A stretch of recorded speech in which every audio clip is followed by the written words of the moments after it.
Hello and welcome to Kendall's MMA Full Card Predictions for UFC Fight Night Vegas 85, Nasruddin Imavov versus Roman Dolidze. I'm going to go through the entire card and give my breakdown for every single individual fight and how I think it's going to play out and who will win. I really am excited for this card. It's not the best card in terms of just pure name value. The main event doesn't have these two big names on it like we usually are used to in the UFC, but nonetheless, it's still a really good card, and let's not waste any more time and dive right into these predictions. Starting off with the prelim opener, we have Thomas Peterson versus Jamal Pogues. Now, Thomas Peterson looked pretty decent on the Contender Series. I mean, he did fight a really obese man. Like, this dude was humongous, and he is not the skinny guy himself in the ring, man, or in the octagon, I'm sorry. He's not the most athletically built guy that I've ever seen as well, but neither is Jamal Pogues.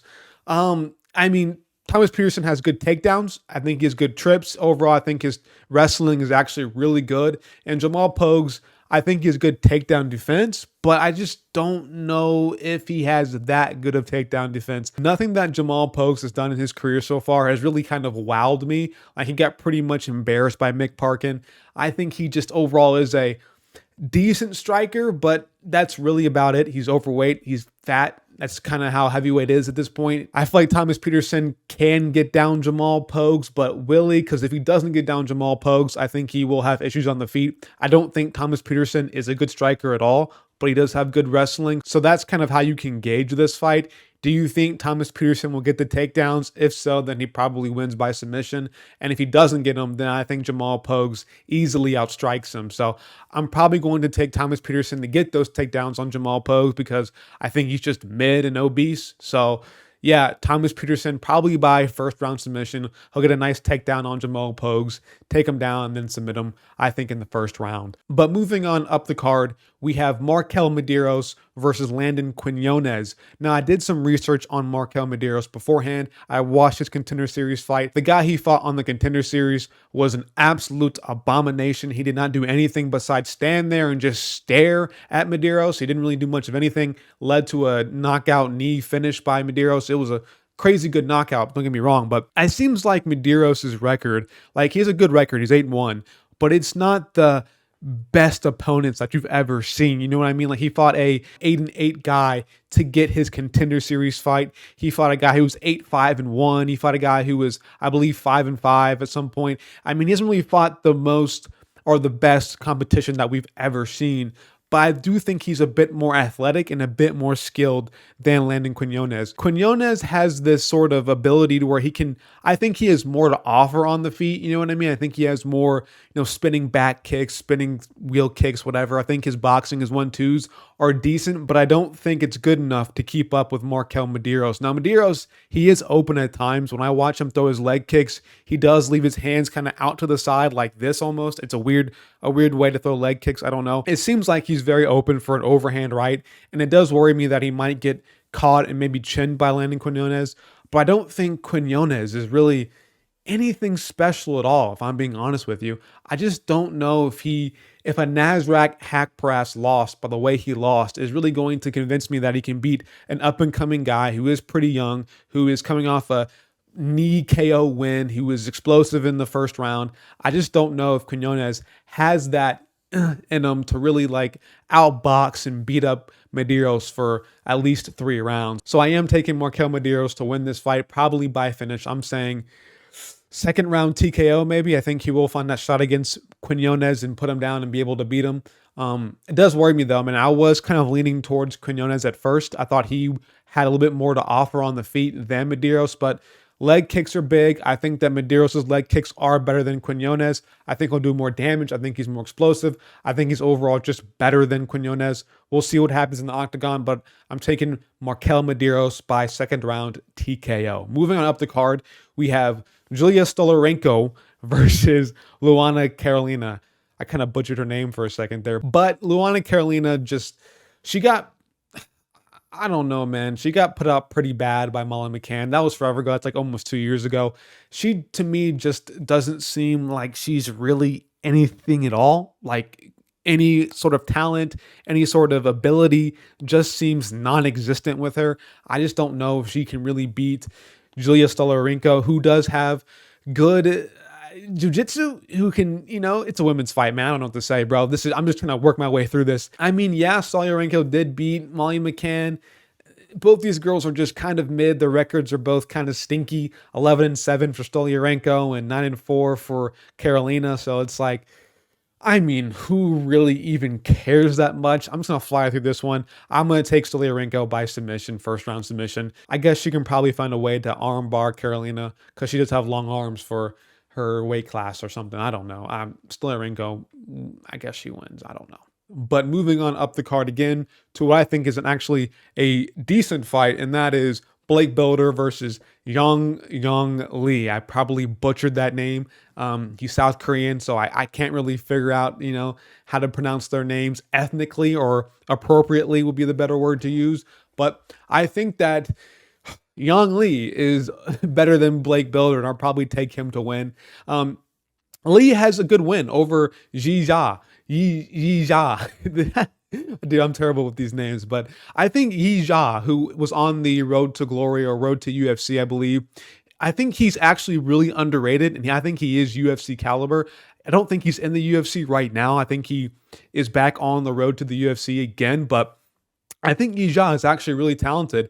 And Lee overall is just, I think, really explosive, has KO power. I think overall he's just a really good fighter overall. Like, I think he's really well-rounded is what I mean to say. And I think Blake Bilder, who does go for takedowns, I don't think he'll be able to get those on Lee as good as he wants them to.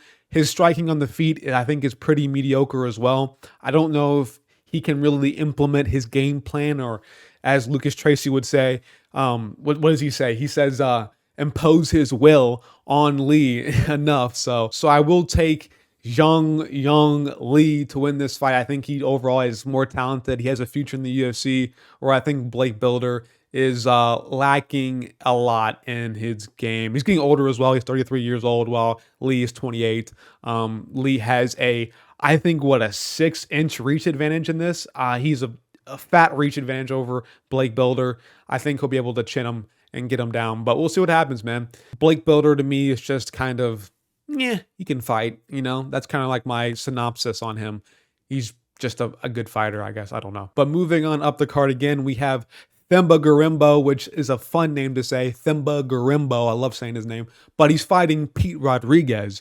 And this is kind of tricky, man, because I think Pete Rodriguez is actually pretty decent. Now, his wins and his record will tell you otherwise. Like, he lost to Jack Della Maddalena, but he showed decent boxing in that. And then he also beat Mike Jackson, which, I mean, Mike Jackson is literally nothing. He shouldn't even be in the UFC, let alone have a fighting career, if I'm being honest with you. But his wins and his losses, he's only 5-1. It doesn't really seem like he has had a lot of experience in fighting in general, but I think his boxing is actually pretty mint. I think it's pretty decent, but Thembo Gorimbo is mainly a grappler. He goes for takedowns. Very tall and lengthy dude. I believe this is welterweight. For welterweight, yeah. He also has a 4-inch reach advantage over Pete Rodriguez, so I can see Rodriguez struggling getting his boxing combinations off because of the range and the distance will not be where he wants it to be, as well as Gorimbo probably shooting takedowns on him. I can just see Gorimbo taking him down, getting the back like he did against Takashi Sato, and just kind of holding him there. I know at one point Gorimbo did knock down Takashi Sato, but it's Takashi Sato, bro. He is... you know what I mean? He's not good at all. He also lost to AJ Fletcher by guillotine. That was like over a year ago. Gorimbo isn't the best, that I've ever seen, but I really am tempted to pick Pete Rodriguez here. I think his boxing is really underrated, but I think in terms of just how these guys match up stylistically, I just don't know if he can really get his... I don't know if he can impose his will against Thembo Gorimbo with the way that he is built. I think if Pete Rodriguez wants to get a win in the UFC, he needs to fight purely a striker and not a guy who's going to mix in the grappling like a Thembo Gorimbo. But I'm taking Thembo Gorimbo probably by decision. Probably going to sit there and have Pete Rodriguez's back for 3 rounds and just not be able to submit him. So Thembo Gorimbo by decision. Moving on up the card, we have Charles Johnson versus Azat Maksum. I'm kind of done with Charles Johnson. I'm not gonna lie here. I don't have any more hope left in him. You know what I mean? I don't have any any motivation to really think he's going to be good still in the UFC. He lost to Rafael Estevam 2 months ago, which he lost by decision, but I just don't think Charles Johnson has anything to really beat a guy like Azat Maksum. Now, Maksum did beat, who was his name? He did beat, he's an older guy, older flyweight, what's his name? Tyson Nam.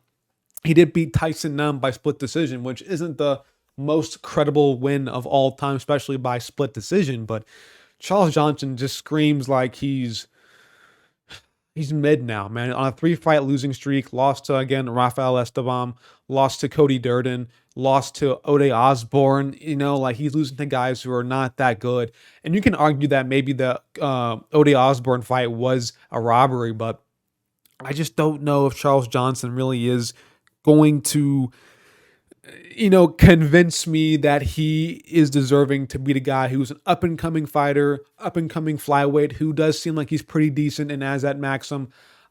Yeah, I'm taking Azat Maksum by decision. I think he'll win this fight, just being able to out-grapple and outstrike Charles Johnson at moments. I think Charles Johnson, he has good takedown defense, but it's not like he does anything afterwards. You know what I mean? Like, he can get up from a takedown, but that's kind of just it, right? He kind of just gets up from takedowns, and then that's really all he does. You know what I mean? He doesn't really outpoint guys or do too much damage in between those little moments. You can just really easily hold Charles Johnson against the cage, and I can just see Azat Maksum doing that as well. I don't know. I don't think he'll win. So I think Azat Maksum will win this fight by decision. Might be a boring fight. You might want to skip this one. I don't know. But going up the card here, we have Molly McCann versus Diana Belbita. Molly McCann's going to win this one, I guess. I think she just will go after Diana Belbita. I don't like this fight at all. I don't like Molly McCann. I don't think Diana Belbita is anything for a women's fighter. I don't think either of these women are really anything special. I guess Diana Belbita trains out of Canada, so I guess you can call her soy, but I guess Canada women right now are just the alphas of that country. I don't know. I don't really rate Molly McCann or Belbita at all. I guess Molly McCann is more willing to go for a finish. That's really about it. She has no talent. She has no ground game, but I just can't really look at Diana Belbita with her 15-8 record and be like, yeah, she'll take down Molly McCann and sub her just how Stoliarenko did. I just can't really fucking do that. I don't know, man. This shit, fuck this fight, bro. If I'm being honest with you, man, I'm sorry. I don't really care. I don't think you care at all.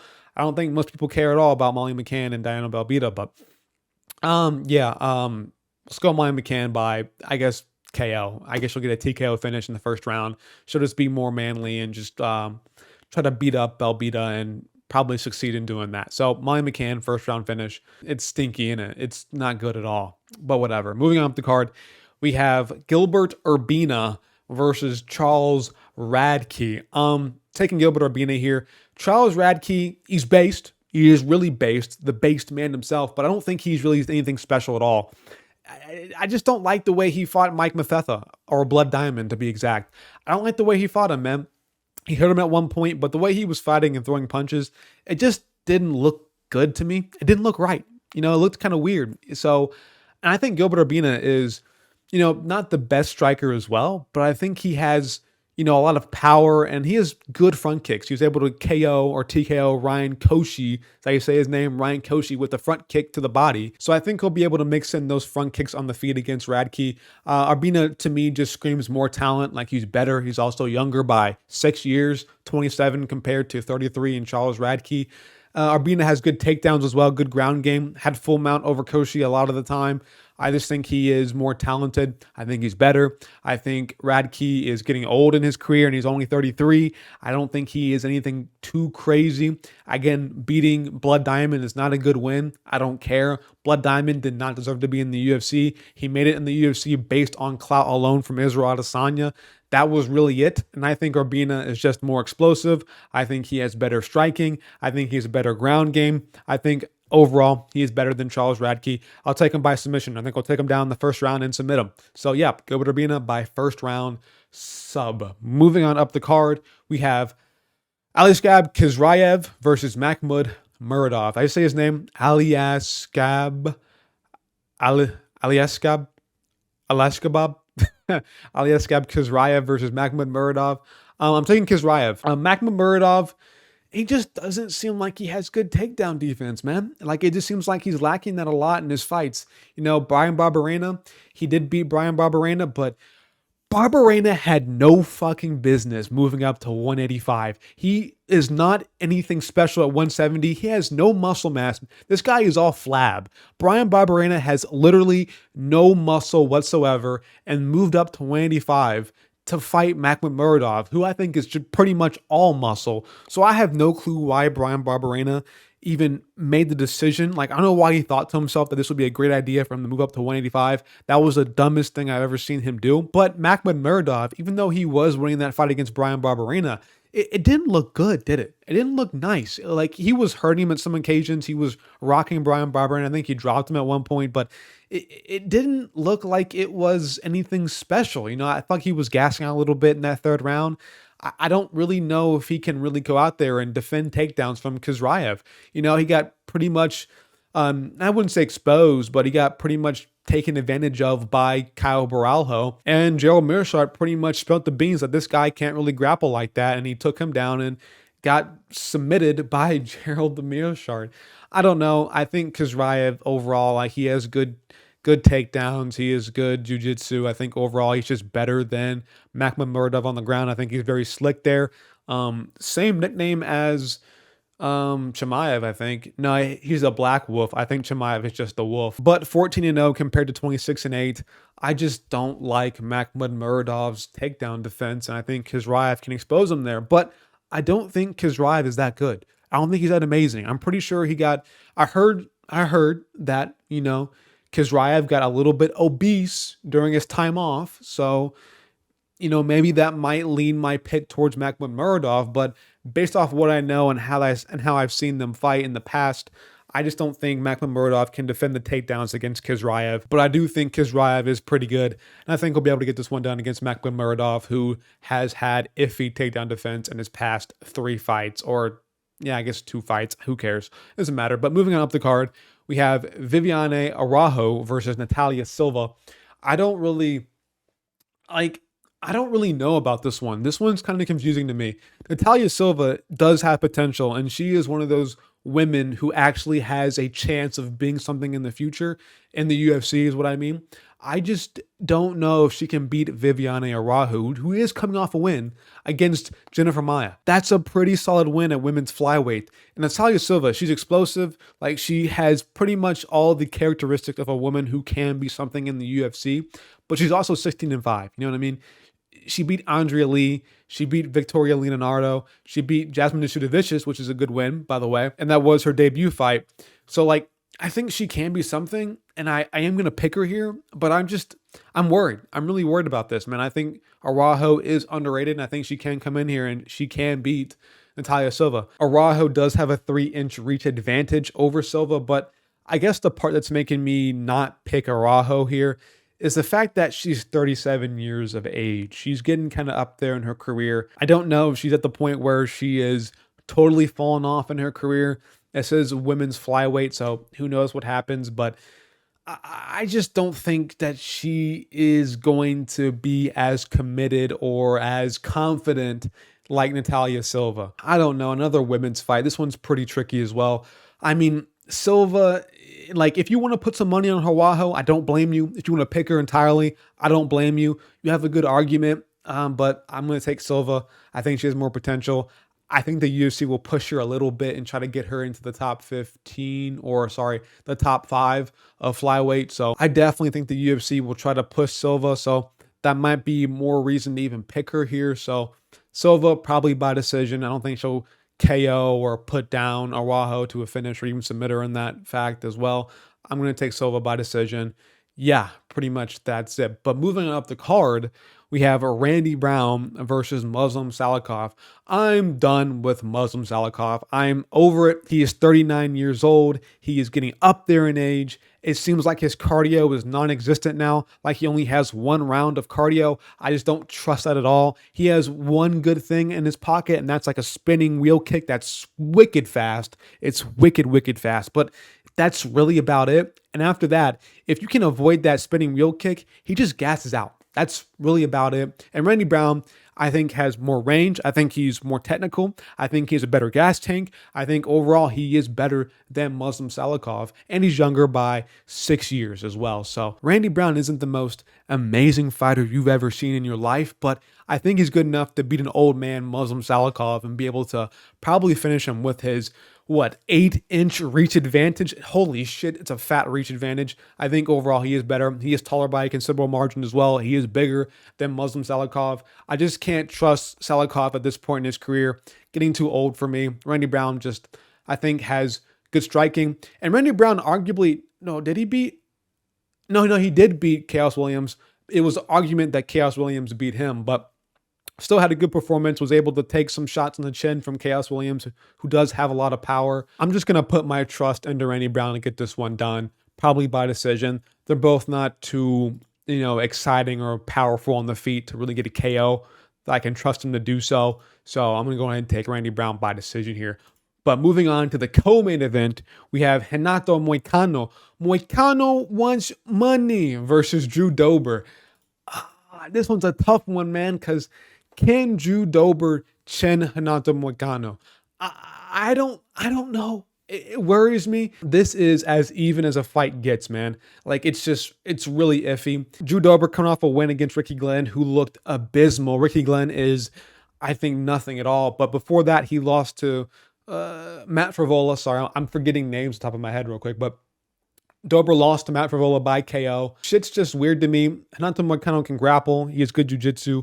I just don't know where I stand with this fight, man. It's completely unpredictable. But the more I think about it, Renato Moicano, he's been out for, over a year now. He had like a really bad leg injury, I believe. Hasn't had a fight in a long time. Who might be more rusty than Drew Dober, who has been pretty active so far in his past year and a half or so. I really want to say Drew Dober, but there's something in my gut that's just telling me to pick Renato Moicano. I think the grappling will definitely favor him here. And I think he probably can get the back of Drew Dober at one point and probably submit him, If Renato Moicano found a way to submit Brad Riddell, I think he can do the same against Drew Dober. I think they're just similar, which Drew Dober did lose to Brad Riddell. But I'm just going to place my faith in Renato Moicano to find a way to get Drew Dober's back, submit him, and rear naked choke him. But this fight's very close. I don't mind you picking Drew Dober. It's currently 50-50 on Topology right now. I'm taking Renato Moicano. If you want to take Drew Dober, all power to you, but I'm taking my boy Renato Moicano. Moicano wants money, and he'll get his money by submission in the second round. But now it's time for the moment you've all been waiting for, the main event, Roman Dolidze versus Nasruddin Imavov. I don't rate Dolidze at all. He has good grappling. He has good jiu-jitsu. He can submit anybody. He's like a Paul Cragish type, if you know what I mean. But I don't think he has anything to offer Imavov on the feet. He kind of just walks forward, very plotty, and just wings hooks at you. And I don't know if that will work against Imavov, who is, I think, a very technical striker. I think Imavov just, like, when we watched that Chris Curtis fight, he seemed like he was improving his striking. Like, he found ways to find the inside of Chris Curtis. He found ways to even take down Chris Curtis at some points. He found ways to really he was outpointing Chris Curtis up until the headbutt. And I really do feel like Imavov can find a way to stay safe and not get taken down, or not find a way to end up in Dolidze's guard and get submitted. I just don't think he'll mess it up that bad. And I think he'll be able to sit there and outpoint Dolidze for 5 rounds maybe, or possibly finishing him. Dolidze just doesn't seem like he has really any talent on the feet again.